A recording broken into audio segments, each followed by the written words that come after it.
Welcome to Inspire Campfire, a podcast where ordinary people tell their stories of extraordinary adventure. These are campfire stories meant to inspire the rest of us to light the fire within, get outside, follow our dreams, and return to tell our own stories. Ready? Let's strike the match.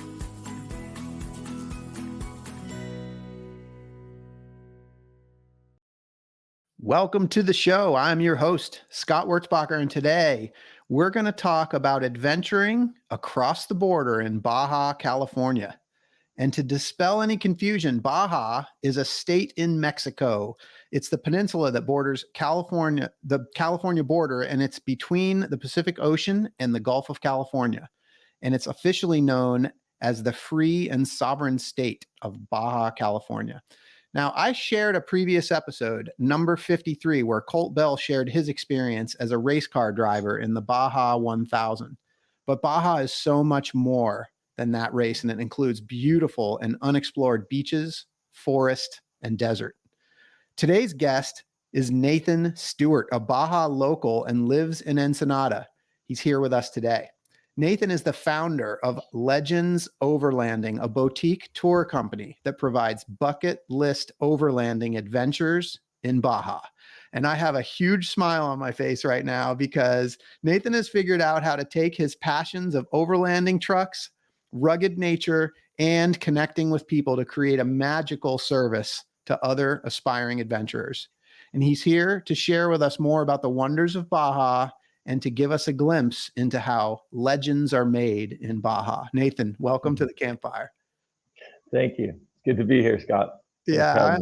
I'm so excited. We're going to talk about trucks. We're going to talk about playing around in the desert, being rugged. I mean, man, this is fun. I'm so excited about this. If we could just start with a little bit of background, tell us about who Nathan Stuart is. Yeah. I was born and raised on the Central Coast in California. I'm fifth generation there. Family's been farming there for a long time, and my dad was a big influence. Definitely pushed our family outside. He was guided backpacking, guided rock climbing, guided river rafting. He's a pilot, a sailor, a scuba diver. An ice climber. So he was always, my childhood, I feel like, was always watching my dad prep for a trip or train for a trip. And that's, I feel like that's just bled into the rest of my life. I feel like I always have gear on the floor in the living room, and that's just kind of been happening every 2 to 3 months for my entire life, you know. I texted my dad last night. I'm like, how old was I the first time you took me backpacking? He's like, you were 6 weeks old the first time I took you, and at 5 years old you were carrying your own pack. I love it. So that's amazing. It is in your blood. I feel like it's cliche. Everybody says like I grew up outdoors, and that's kind of being a kid, at least in my generation. We all grew up outdoors. Everybody did. I just kept doing it.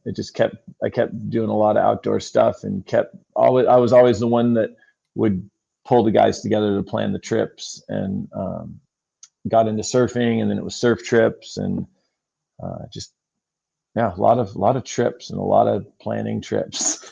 Yeah, it's so interesting because, I mean, so many people that come on this podcast sort of have like an experience or a moment where like they realize, I mean, myself included, we're just like realize like, you know, the outdoors is my happy place. Nature is my happy place. Adventure, it's just, but for you, I mean, you know, it really truly is in your blood. It's like, it's almost like you've never known anything different. Yeah. I mean, it's not like every day's outside. I mean, you look at my Instagram, you'd think it was, but you know, I'm sitting here doing a podcast inside. But yeah, it's if I can do it, if I can make it happen, I was always doing that. And the adventure side of it, you know, I was thinking about adventure last night before this podcast, and just like, what does it mean and why the obsession is just, the unknown, the looking down a creek and not knowing what's around the corner, or on a road, not knowing what's around that corner, or a ridge line, or whatever it is. It's just constantly been a pretty solid obsession. The unknown. So, the unknown. As soon as it's known, I'm kind of just want to move on to the next unknown. And as small as the world's got, it's still, just Baja itself is way more than I'll see in this lifetime. So that's a good sign. Man, so, we talk a lot about on this podcast about this voice inside that calls us to adventure. And I feel like you just touched on something. Like, for you, having like adventure in your blood, you just said, like, once the unknown becomes known, you want to move on to the next unknown. Yeah. It's like, you want that calculated risk, always calculated. But if there's not a risk and you know exactly what's going to happen, well, then it's just an all-inclusive cruise ship, right?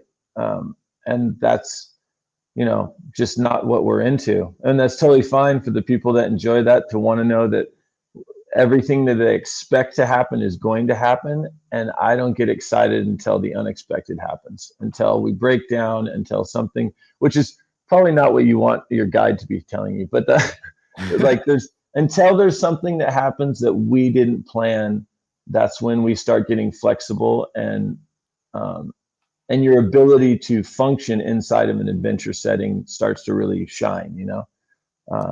If it's all planned and it all goes exactly as planned, you don't really need to be that creative or flexible, or entrepreneurial even. Yeah. I mean, honestly, I love it, because it's like, what you just described as growth. I mean, it's like this constant stepping outside of like, the unknown is essentially stepping outside of your comfort zone. And so it's this, like, it's almost like a habit of stepping out of your comfort zone. Yeah. Yeah. I love that so much. So, all right. Can you tell us about Legends Overlanding? What is it?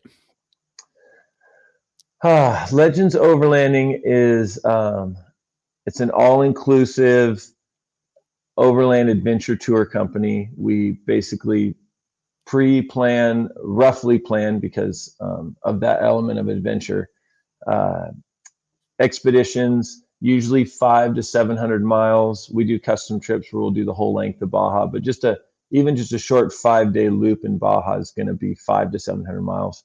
And then we bring a chef. We bring, bathrooms and showers. So we kind of have some amenities. I wouldn't call it glamping, but it's better than really roughing it. Mm-hmm. And some people bring their own vehicles. I partnered up with Topatera, which is the hat I'm wearing right now, giving them a pitch. So he's got a fleet of trucks that I can use for these trips, which is nice, because people can fly in from anywhere in the world to San Diego, pick up their truck, and come with me on a 5 to 10 day trip. So we basically have spent the past 25 years now, really looking for the best of the best camp spots in Baja, the best roads, the prettiest views. And we try to get people out into spots where not very many people are going to see that. So if you see it on Instagram in Baja, like, it's probably not one of the places we're going to go, because there's going to be a line of people camped there. We don't usually pay some camp RV place to stay. We're staying in really remote ranches and stuff like that. So we kind of stay away from most people on our trips, and spend a lot of time just out in the wild. Baja is extremely remote. There's so much empty land. It's not hard to get out there. So you've basically been exploring Baja yourself for 25 years, like building up contacts, like getting to know the areas. You have to have some sort of an attachment. I'm going to call it an obsession to trucks and overlanding, and to be able to put that together, that's pretty awesome. Yeah. The trucks kind of came, it's always just been a tool. And I've always kind of just thought about them as tools. All growing up, like, we always had off-road trucks, because we were always doing off-road trips to Baja or into the Sierras or whatever. But with the whole overland movement, it's kind of turned into this whole industry, much bigger than it used to be, just when it was like Coleman stoves, igloo coolers and a Toyota pickup. Now it's these vehicles are really kitted out and they are quite self-sufficient. So yeah, we get to play with some really nice rigs, which is fun. I always get to see the new gear that's coming out and stuff. Most stock 4-wheel drive trucks can do most of Baja. Mm-hmm. You get onto sand, that's probably the biggest place where it becomes challenging for people and people get stuck and stuff. And then you need either a winch or some way of getting out of that situation. But if you have a couple other trucks, you're fine. You just hook up to another truck and pull yourself out. Yeah. I'm curious if Instagram, because I mean, there's so many like hashtag like van life, right? And different hashtags that are making it so popular and people showing like the renovations and the builds that they're doing. Like, have you seen change in the last few years since Instagram's been out in terms of like what people are doing? And I mean, that's what's been fueling this whole thing? Instagram's all about being over the top. It's got to be jaw dropping. And so some of the rigs that are coming out are not as, it's not as much practical as just over the top. And that's all of our media, I think, generally does that. So I think, and even if you go on my Instagram, it's a bunch of big, beautiful rigs. And I hope that doesn't scare people away that have a stock Toyota, because stock Toyotas will go everywhere. It's just, those are the sexy trucks that people want to see on Instagram, I guess. So that's what we feed the Instagram monster, the cookie monster. No, I love it. So how did you get the idea to start Legends? So I had, I moved down to Mexico when I was 18, and then lived in Mexico for 11 years and then was on and off coming down here every quarter for a couple of years and then moved back here a couple of years later, or a couple of years ago. And my partner now is one of my best friends since I was like 8, 9. And he came down on a Baja trip and we just did like a week fishing and surfing. And he was like, man, this is amazing. Like, and we talked about just how the overland industry had really blown up and like really saw a opportunity to guide people and to offer something to the overland industry in relation to Baja. Not very many people were doing stuff in Baja as far as guided overland trips. It was all Baja races. There was one company called Pacific Overlander that was starting to do stuff. I basically modeled my business after what I saw on their website. And then Wilderness Collective out of LA, they were doing stuff that really was what I was looking for. I just wanted to bring the food up another notch if I could, because I'd been in the wine industry for 16 years and I'd kind of turned into a foodie.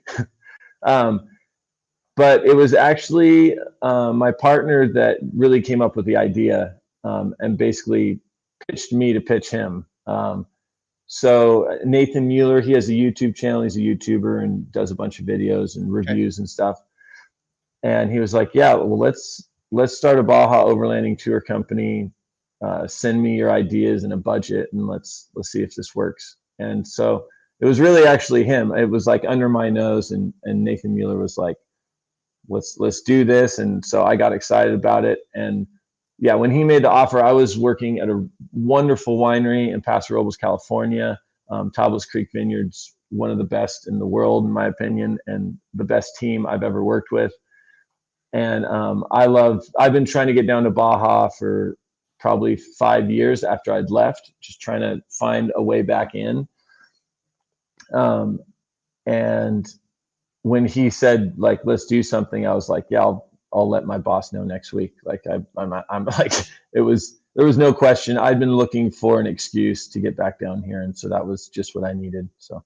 Can you talk like that? Can you talk about that? Like that you said you felt like you needed an excuse, like you're just kind of dying to get to Baja. Because when this whole thing happened, you moved to Baja, like you became a local at that point. Yeah.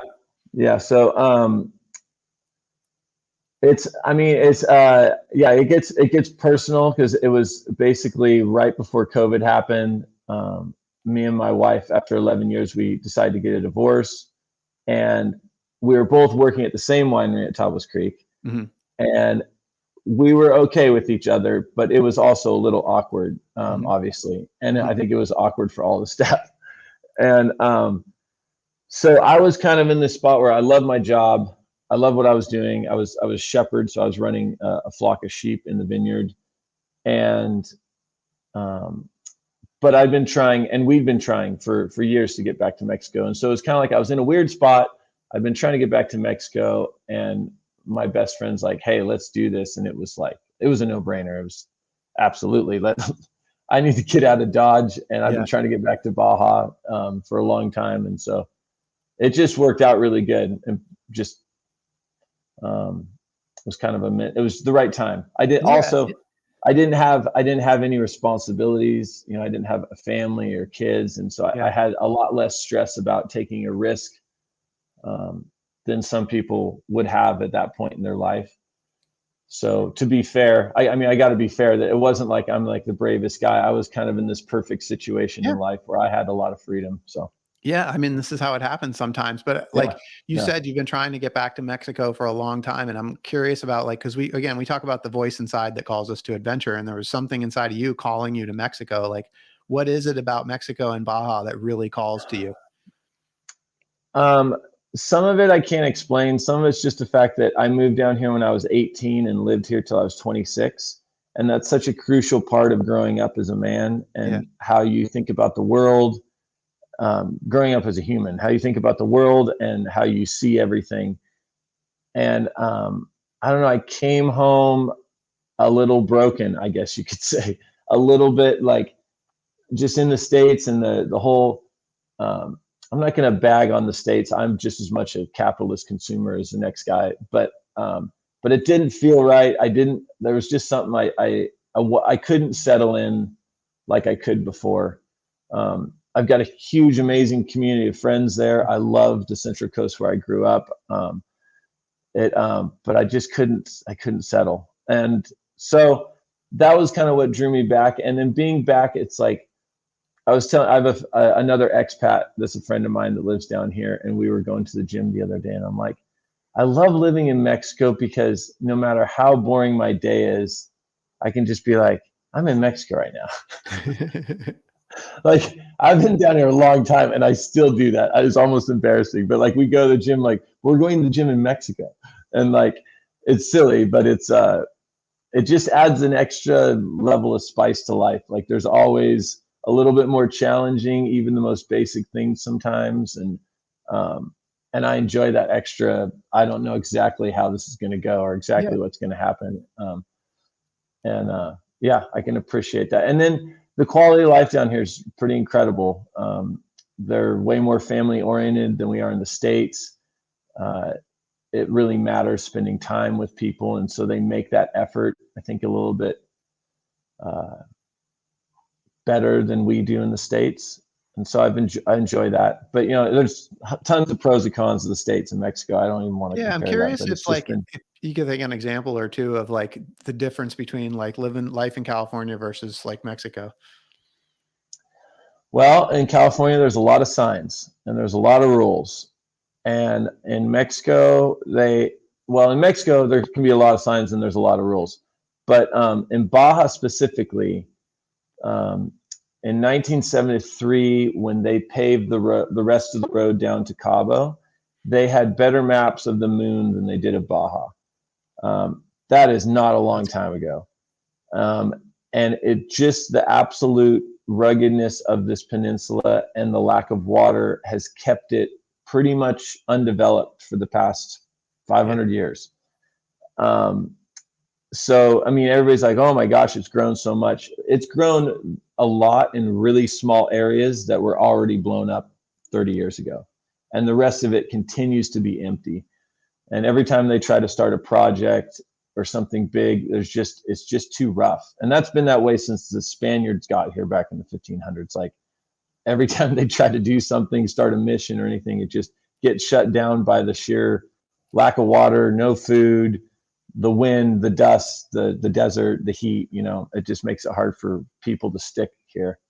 And And that emptiness gives you a lot of freedom. You go out south of Ensenada and you can drive the whole coastline you can easily drive 300 miles along the coast and not run into a fence. It's all private property. It is people's land, but they leave the gates open. And if you're going to stay on their property, you should check with landowners. Like, I think people think it's all just boondocking down here, and it's not. It's all private land. It's just they don't have the same mentality about private property as we do in the States. So what I love about that, I mean, we kind of started out talking about your spirit of adventure, and we talked about like finding the unknown, making it known, and then looking for the next unknown. And it sounds to me like Baja is like the perfect place for you to do that, because there's so much unknown. Yeah, I think before I moved down here this time, I'd constantly been coming down, even when I wasn't living here. But I was also doing trips, went to Morocco, went to Oaxaca and Spain. And like, we would do like an annual trip, which was always fun. But when I come back to Baja, I'd be like, there's more here than I'm going to see in my lifetime. So that should be enough. And I'd rather just get really good at one area on the planet than like just barely touch the whole planet. It's cool that, I mean, I could fly over to China right now and I could run up some temple and get the picture and shake somebody's hand and leave. But like, you don't get the immersion in the culture. You don't get to meet the people and have those relationships and see how they live and really understand it. It just takes more time. So I just kind of picked a spot that I liked, that had more adventure than I would ever see in my lifetime, and said, I'll just dig in here. So I love it. Was it like when you kind of had that moment of like the opportunity was there and you said yes, like in those moments, was there any, like, did you experience any sort of fear, doubt, like kind of questioning, or was it? No. And like I've struggled more with that recently. Like, it's harder than I thought to start a company. And I called my dad the other day too, and I was like, geez, Dad, you didn't tell me entrepreneuring was such a pain in the butt. Like, I thought this is going to be, I thought I'd be selling myself on the stock exchange already. But no, in that moment, it was just like all prepping for any trip or leaving, the excitement of something new, of change. It's always a lot of great feelings. And I'm pretty much on all trips. I need to learn sometimes to live more in the moment in the trip, but man, do I enjoy dreaming about the trip for 6 months up to the trip. Yes. There's something about the anticipation and the buildup. I'm right there with you. The first time you and I chatted before this podcast, like, one of the things I really noticed was you seem to have a really deep kind of passion for like the history of the area, and just kind of, and I'd love if you could just kind of share a little bit more with listeners about Baja, and what do people find when they come to Baja? A lot of questions, and not a lot of answers, which makes it very mysterious. We to start with, we've got petroglyphs and cave paintings from a people group that we don't know who they are or where they went or why they did it.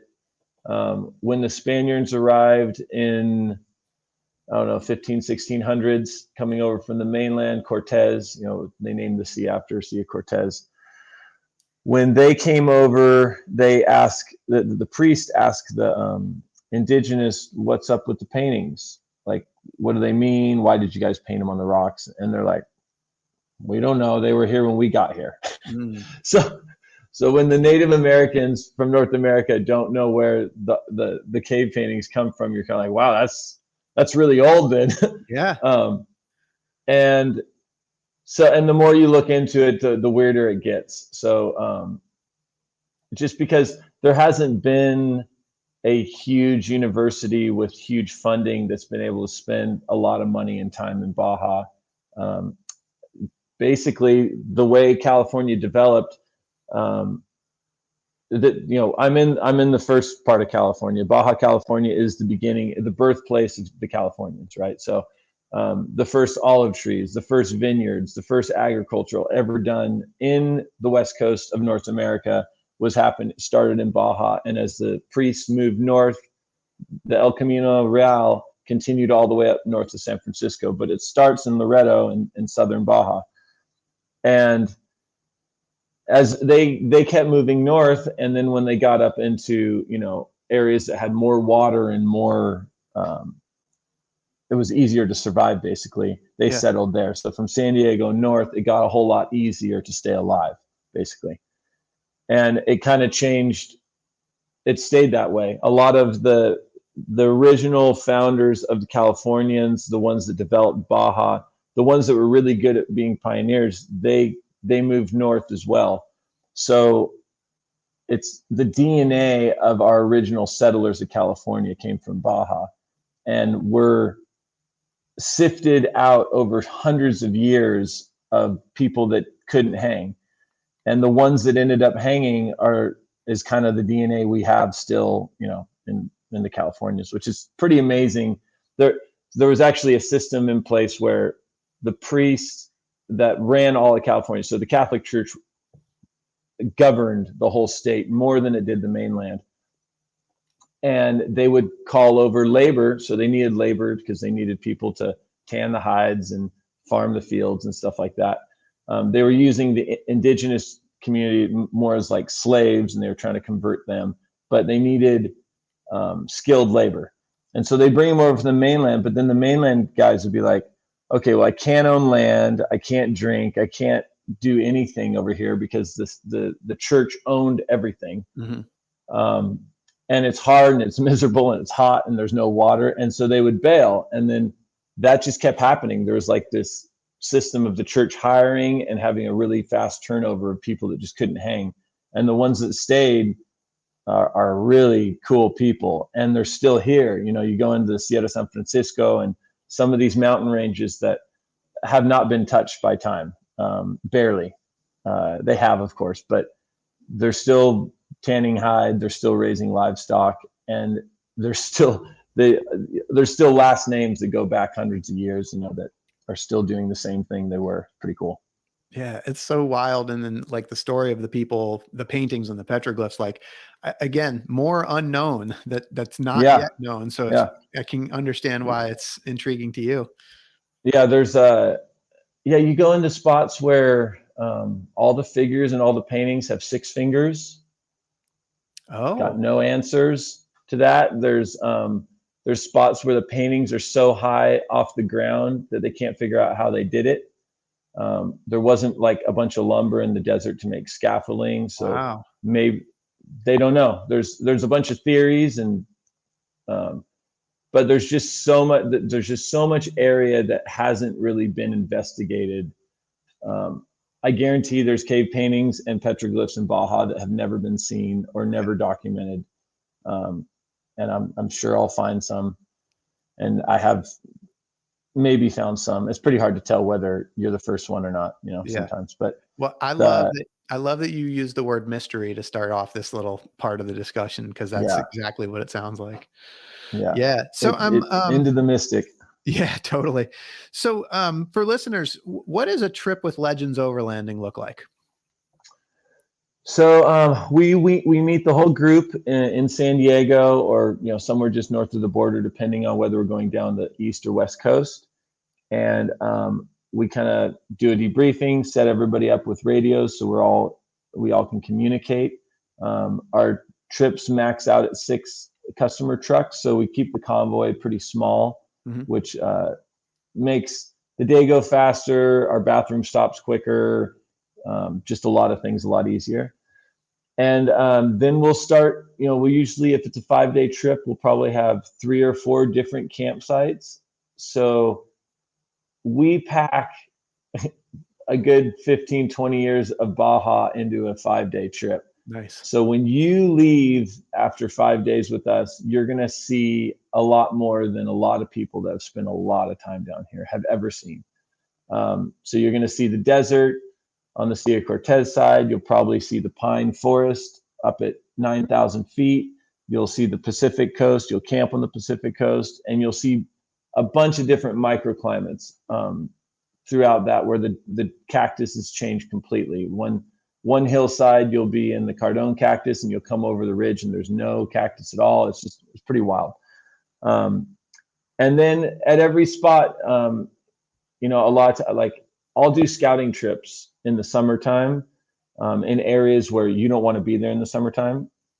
There's plenty of Baja that's, the temperatures are wonderful in the summer, but we basically follow the weather when we're going on our trip. So if it's going to be really hot in some spot, we'll stay on the Pacific side. If it's going to be cold, we'll head over to the Sea of Cortez side, and we kind of bounce around that way. But I'll do a week-long scouting trip and come back with no wow spots. If I don't pull up to the spot and it's not a wow, like this is incredible, I won't take people there. So I'm looking for, it's kind of got to have it all. And that takes a lot of searching. And, we'll go to one area and people camp, like you can go into, for instance, you could go to San Felipe, which I wouldn't recommend, but you could go to San Felipe and people camp up and down the coast on both sides. But it takes you a week to know what the absolute best spot to camp in San Felipe is, right? And the problem is the customers never have that kind of time. And so probably our biggest benefit is the fact that we did that footwork and save you the time, so that when you do come down here, that was probably one of the best spots in the area to camp, and it was beautiful. Yeah. And then the food. I just have to stop you for a second, because I just have to acknowledge the life that you've created for yourself is so awesome. Just as an adventurer, an explorer myself, this whole idea of the unknown, but not only are you taking people on these trips, but you just talked about how you go on these exploratory scouting trips in advance, and it's research. It's you're doing that for your customers. But I got to imagine you're getting filled up by those exploratory trips. Yeah, the exploratory trips, I've learned to dread a little bit, honestly. They're awesome, and I'm not complaining. I am complaining. Because it's not a relaxing camping trip. When I find the perfect camp spot, I pin it and I leave. So it ends up being, 1,000 miles of driving in a week, and just kind of driving a lot. And I've taken guys with me on these trips, and it's we have to check every road.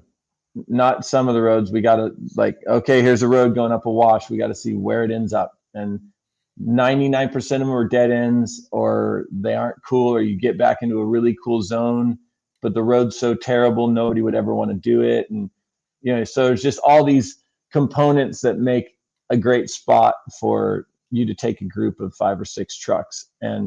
Or you come up and it's this insane view and there's only room to turn around one vehicle. You're well, can't use that one, so, but, yeah, they can be fun. They can be pretty hard. It's, a lot of times I wish I had another vehicle, because we go into some spots where it would be a lot safer if we had 2 vehicles, just because something breaks down out there and you're in trouble. You got 5 gallons of water and not a lot of time. So for sure.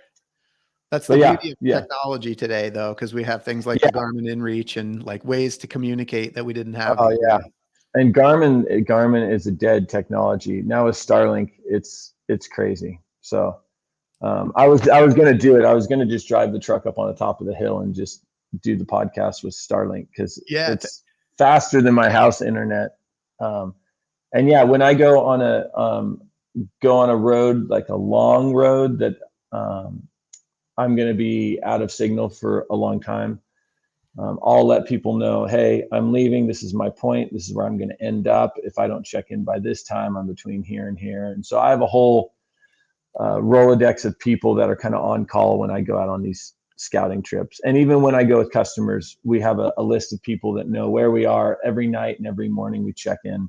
Yeah. And it's just it's not has nothing to do with the crime that happens in northern Baja along the border. It has to do with just us being out in the middle of nowhere, where it's very remote, and if anything happens, I just want people to know exactly where we are. So yeah. And so for listeners that aren't familiar with Starlink.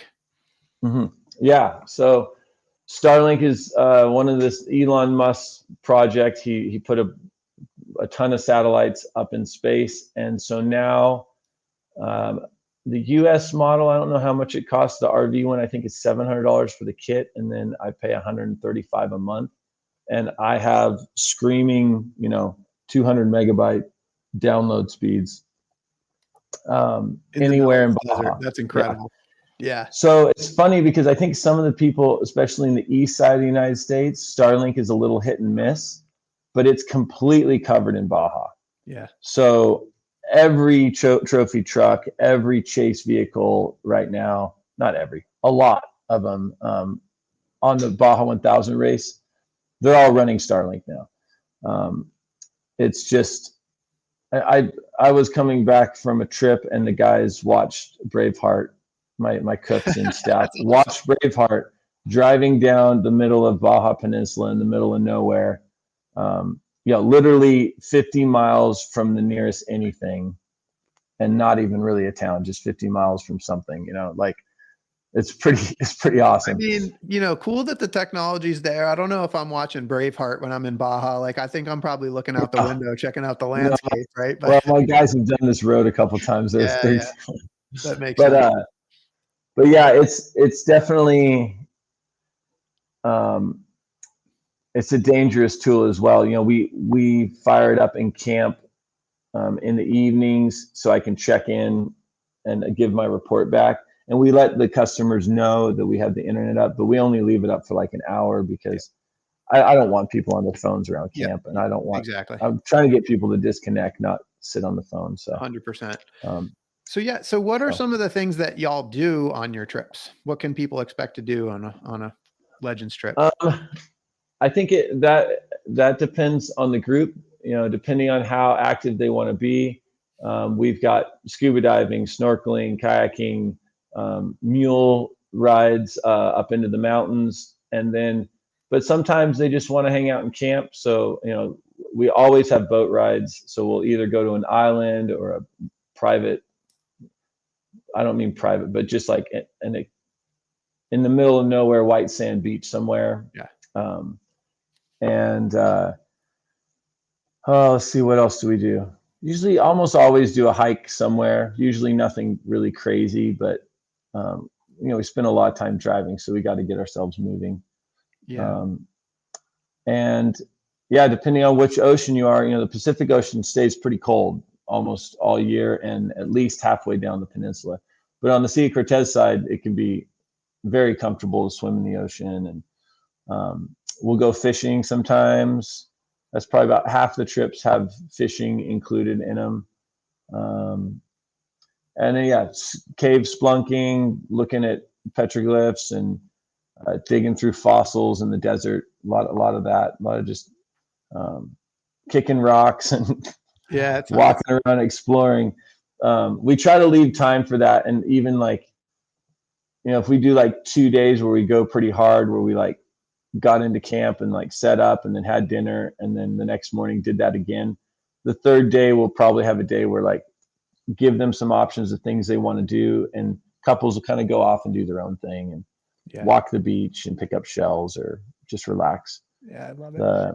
The food is insane. I don't know if anybody's doing this level of food on their camping trips, and I keep pushing that. Every trip we try harder and harder.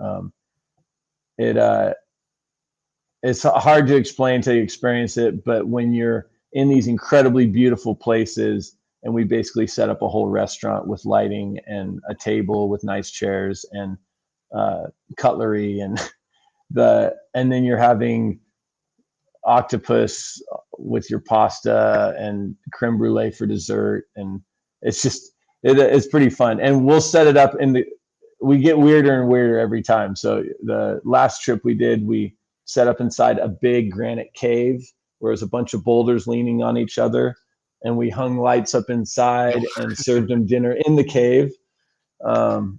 Anytime, I'm always I get a kick out of doing that. So we try to make it as wild as possible. Yeah, I love it. So who travels with you? I'm curious, your typical customer, and also experience levels. Cause I know some people have their own rigs, but some people rent through your partnership.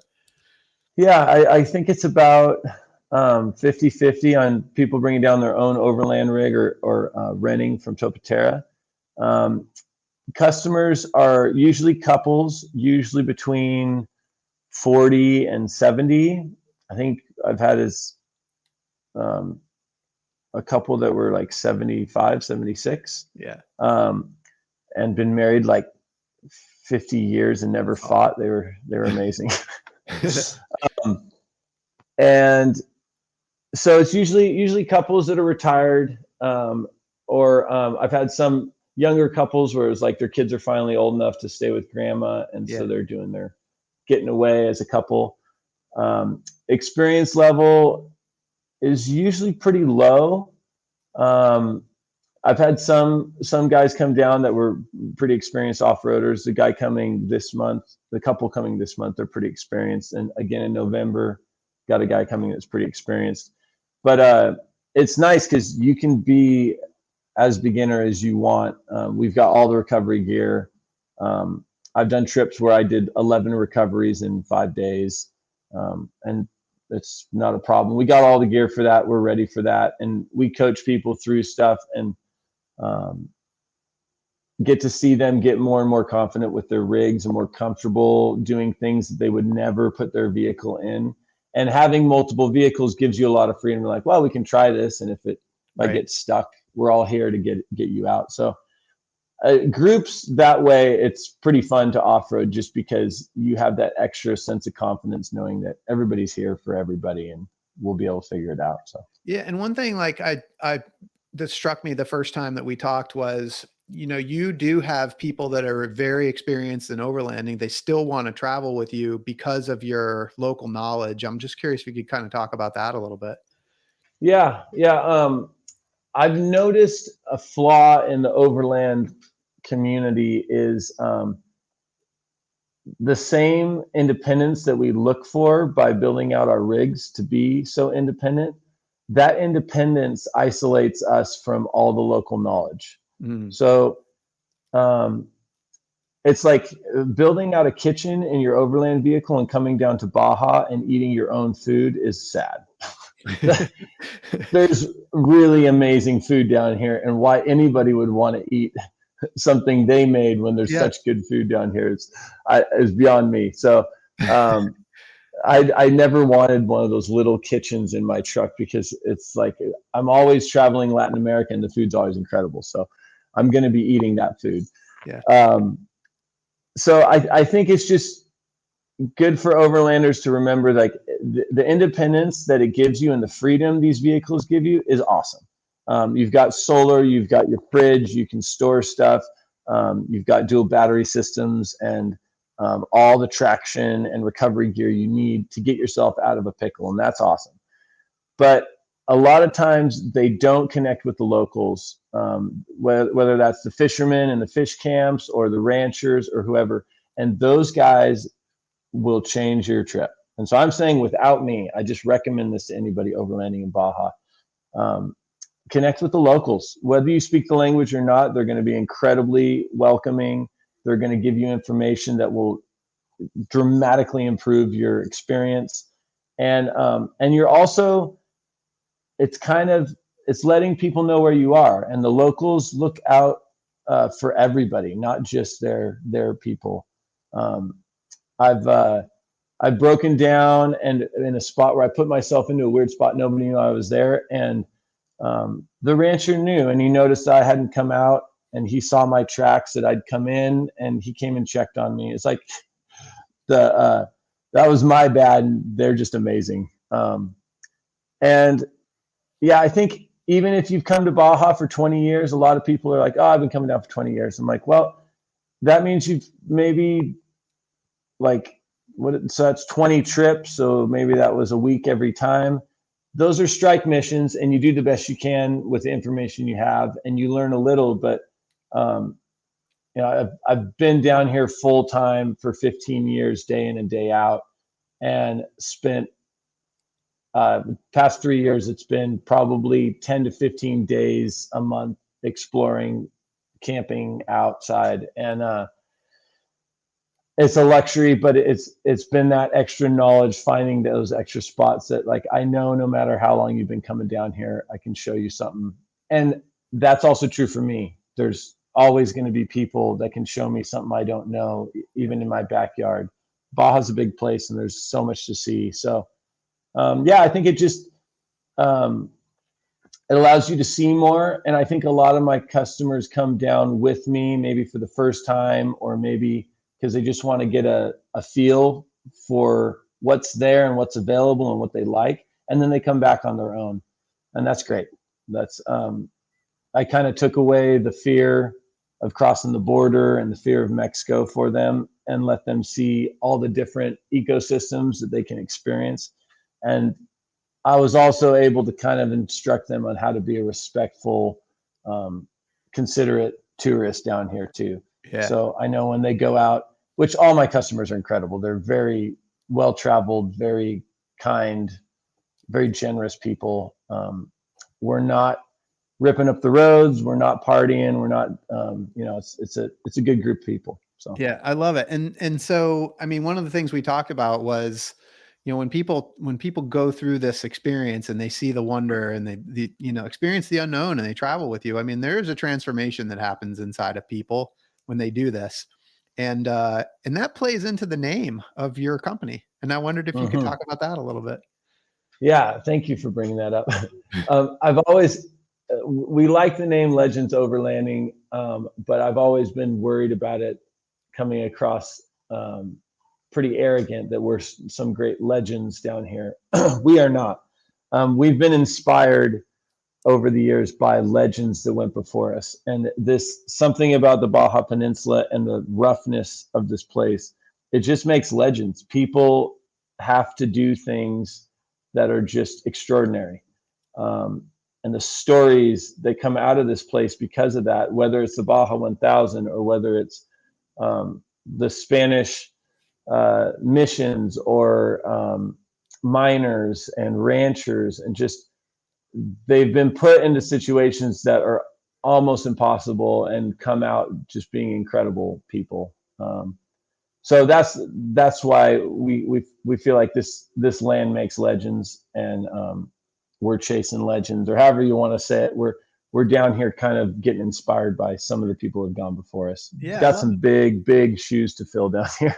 Well, your story is pretty awesome. I mean, son of an adventurer, like become an adventurer yourself, and you took this leap and you moved down to Baja, and you've created this thing that's providing an incredible experience for people. I mean, there's legend in that. I'm just curious if there's any kind of lessons that you've learned personally, and like how you've changed in this whole experience. Lessons that I've learned. Well, I think at the start of this, I was a little bit more insecure about thinking that people would think I wasn't prepared enough. So I was I would try to build out an itinerary with like exact times and stuff. And it just doesn't, like Baja just doesn't let that work. Yeah. One thing I've learned to be is just clear with people, like, look, we're going to chase the weather, and the weather changes fast. And so I'm going to give you a loose itinerary. I guarantee no matter what, it'll be great. But we don't know exactly how that's going to be. And in my opinion, that's what keeps it adventure. If I was being guided by somebody and he was like, this is exactly what's going to happen, it's going to be exactly like this, and there's nothing that's going to surprise you, I don't want to go. I want to go with people that are capable under situations that are constantly changing. Yeah. And can calculate the risk and make wise decisions. I don't want to go with people that can tell you exactly what's going to happen. Yeah. So I think that's worked out good. There was a meme on your Instagram that I loved. It was something like, maybe it was an actual picture of one of your customers, but the quote was, I don't know what plan A or plan B was, but plan C was awesome. Yes. That is the best review I've gotten from any customer so far. And that was a real review. That's awesome. So, I love it. So that, and we, that trip, we had 50-mile-an-hour winds come up in the area that we were supposed to camp in. And so we changed things up, and we just moved it around and kept ourselves in beautiful weather and beautiful places and away from bad. Yeah, it's just, that's the one thing, like, I can feed everybody really good. The food's amazing. Baja's really amazing. But if it's blowing 50-mile-an-hour sand sideways in your tent, even if you have a rooftop tent and it's worth $100,000, you're still not having fun. Yeah. It's so that's probably the biggest factor that I'm concerned about is good weather. Yeah, that makes sense. So Yeah. Nathan, what advice do you have for people that are kind of inspired by your drive for like finding the unknown, making it known, and then moving on to the next, but maybe they're feeling a little bit more resistance than you did? What advice would you give to those people? Like to other people trying, like the entrepreneur, like Yeah, just start something anybody new. that's kind of considering taking a risk like you did.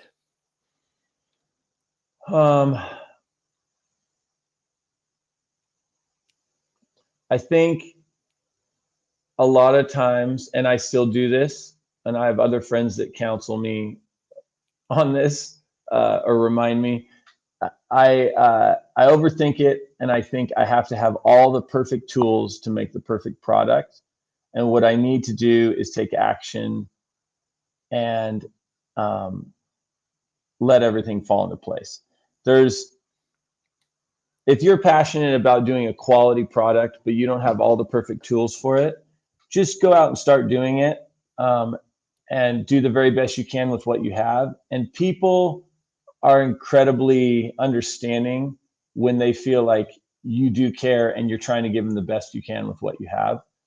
People get upset when you promise them the best thing and then you obviously don't care enough to give it. But when, for instance, like, I'm like, oh my gosh, we need to make sure we have this exact thing, or we run out of milk or something like that for the coffee. But when I go to the customer, like, I'm so sorry, we ran out of milk. My bad. Next time we get into town, I'll make sure and get milk. We'll have milk tomorrow. People are super understanding on stuff like that. People aren't understanding when they get like a bullshit excuse. Yeah. Sorry, but it's like when you're like, oh yeah, well, we can't do that because of this, and like people look at you like, really? Okay, I see how that's it is. just authenticity right there. Yeah. Yeah. I've found the customers to be so supportive of me doing this, of Legends Overlanding, and the product. And when we fall short on something, we get stuck somewhere, or the plans change and stuff like that, they love it. They have a great time anyways. But I think that's because they know we care, and we're trying to do the best we can with what we have. And when we have more, we'll do better. But so many times I feel like I've been held back by decisions because I thought I didn't have enough of the best tools to make the best product. And that's just not true. Like, our best tool is us, and we need to just take action. Our best tool is us. I love that. Yeah. So how do people get a hold of you, or if they want to travel with you, find out more, what's the best way for them to do that? Yeah, they can go to legendsoverlanding.com, www.legendsoverlanding.com. We've got multiple trips up on the website that they can look at, going all the way out to, I think we have trips right now out to May of next year. And we're constantly adding more trips as we plan them out. And then also they can contact us directly through the website and work on a custom trip if they've got something in mind. That a lot of people just have their kind of Baja bucket list dream trip, and they've got these things stuck in their head. And some of those things are going to be impossible, and they don't know that. And so sometimes I feel like I have to be like, okay, well, like, this is great. Like, this is what can be done in that amount of time, and this is what absolutely won't happen anyways, even if you try. So helping people organize their trips to make them realistic and get the things they want to get, but maybe not the places they think they want to get them. That's great. And also, people call us and we run through the whole plan, and plans change, or they decide to do it without me. We're an open book. We're an open resource for everybody. We don't get upset about that. people that are going to want to do trips with us will, and people that just want advice, we're here for that as well. So yeah, feel free to contact us about anything, whether you're booking a trip with us or not. That's awesome. And then you can book a trip, make your deposit. And then I always encourage anybody, if they don't have the truck right away, you want to contact Topaterra and make sure a truck's available, because he only has a limited supply, and you want to make sure. Actually, I would say make sure your truck's available before you book the trip. Either way, I'd give you a receipt, I'd give you a refund or whatever, but you just want to know you got the vehicle for the dates you want. So. Makes total sense. Like, you have created this just epic life for yourself. You're taking people on these incredible adventures, like exploring Baja. Nathan, at some point, Hollywood's going to pick up on your story, and they're going to want to make a movie about your life. And when they do, I want to know who's going to be the Hollywood actor that's going to play you in your movie. Man, I don't know. I think for a good story, you need a villain. I don't have any, and I don't really want one right now. I'm okay with just like a bunch of good people with a happy story, but that doesn't sell. I need something traumatic to happen. I don't want that to happen. Oh man, I love it. I love it.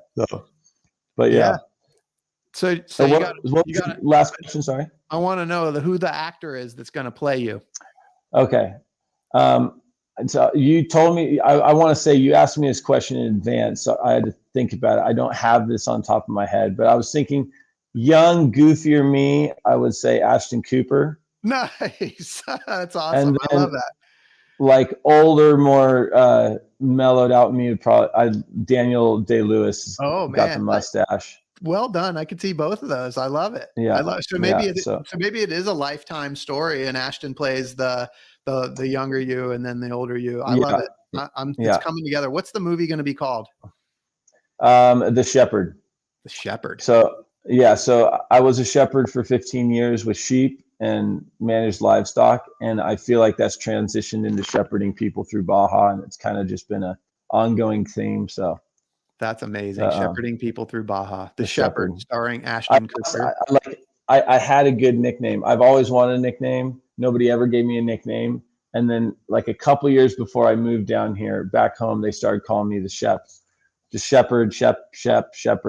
And I loved it. I was like, this is awesome. I love having a nickname. And then I moved down here and it died again. So that'd be awesome if people started calling me the Shepherd. All right, Shepherd, we got this. When I travel with you someday, that'll be it. The Shepherd. Try to get it to stick. People are gonna be like, why would we call him Shepherd? Doesn't make any sense. I love it. Well, I want to thank you so much for spending some time with me today. I really, really appreciate it. And for those listening, I hope you've been inspired today as much as I have. I hope Nathan's story has encouraged you to listen to the voice inside that calls you to adventure, because we want to hear your story next. If you have a story to tell, or you just need a nudge to create one, please send me an email. We'd also appreciate it if you'd help us spread the word by leaving a review and sharing or tagging Inspire Campfire in your social media. And until next time, I want to encourage you to get outside. Thanks for listening. Nathan, thank you so much for being here.